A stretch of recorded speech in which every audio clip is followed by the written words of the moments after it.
There was a rule every pilot understood the moment the Korean War turned hot.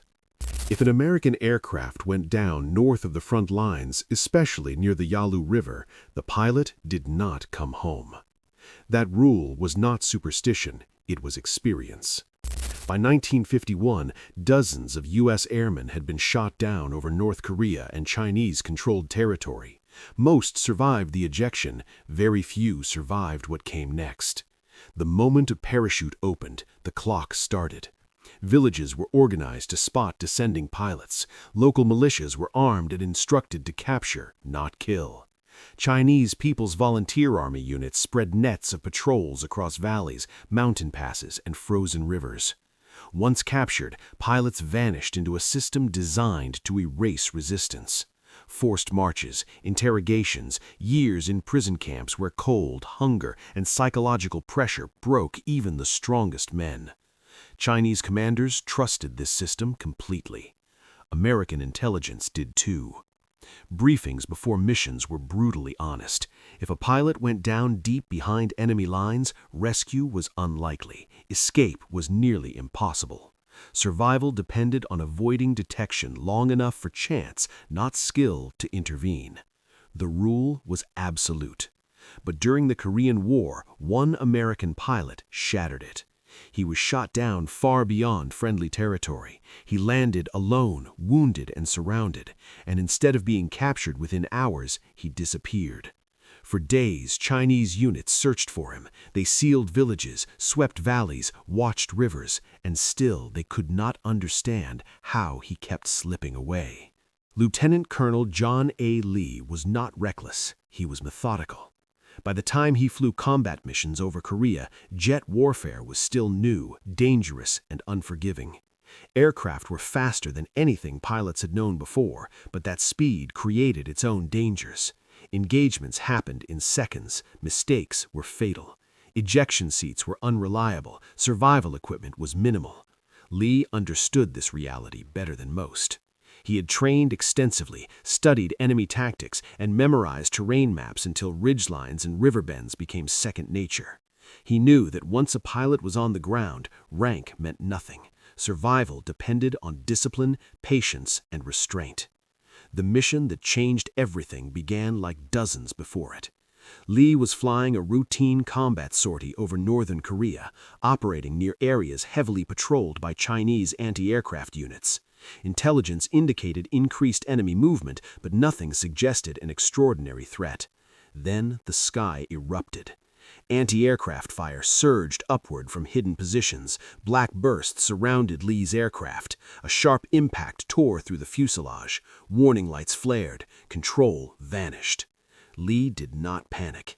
He fought the aircraft for precious seconds, trying to coax life from dying controls. When that failed, he made the only decision left. He ejected. The force slammed into his body. The roar of the jet vanished. Wind tore at him as the parachute deployed. For a brief moment, there was silence.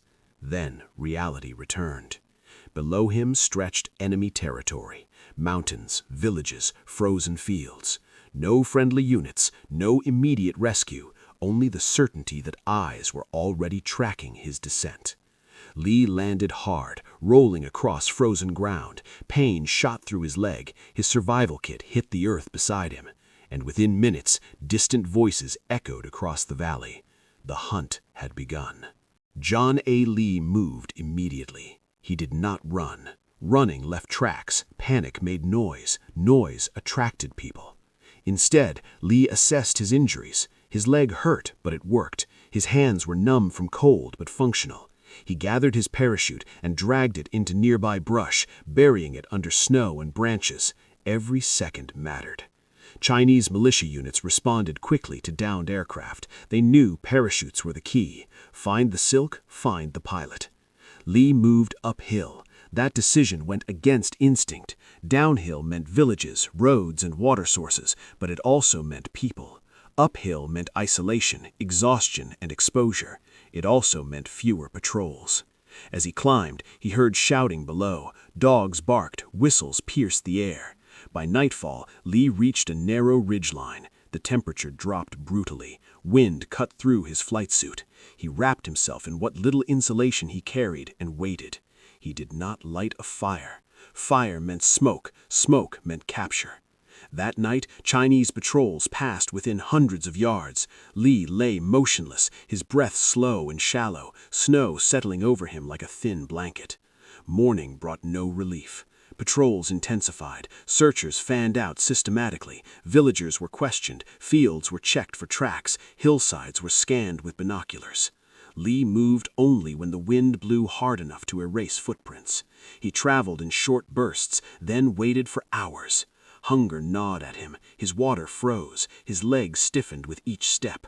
On the fourth day, a patrol found Li covering his own tracks. They followed with caution, suspecting a trap. Li saw them from above, watching within range of rifle fire. He remained motionless. The patrol leader decided the trail was old, dismissing it as an unlikely route. Then the wind howled, blowing snow into their faces. By nightfall, the patrol was gone. Li never moved for 2 hours. Food became desperate. He ate emergency rations sparingly. When those ran out, he chewed bark and melted snow in his mouth, despite the risk of exposure. Chinese forces grew frustrated. Radio chatter intercepted later revealed confusion. Reports described a pilot who should have been captured within hours, but wasn't. Commanders ordered expanded searches, convinced he had help, but Li was alone. On the 5th day, exhaustion nearly killed him. Crossing a narrow ravine, his injured leg buckled. He fell hard, knocking the wind from his lungs. For several minutes, he could not move. Voices echoed nearby. This was the moment capture felt inevitable. Instead of running, Li crawled into icy water beneath a fallen tree trunk. He submerged himself completely, holding on to submerged branches to stay in place. The cold burned like fire. Chinese soldiers crossed the ravine minutes later. One stopped near the tree, another urinated into the water yards away. They never looked down. When they left, Li remained submerged until his body trembled uncontrollably. When he finally crawled out, he could barely stand, but he was still free. By the 7th day, Li reached terrain closer to friendly lines. Patrols thinned, artillery thundered in the distance. The sound was faint but unmistakable. Late that night, Li stumbled into the outer perimeter of American positions. Sentries nearly shot him. Only when he collapsed and whispered identification did they realize what had happened. An American pilot had escaped alone from deep inside enemy territory.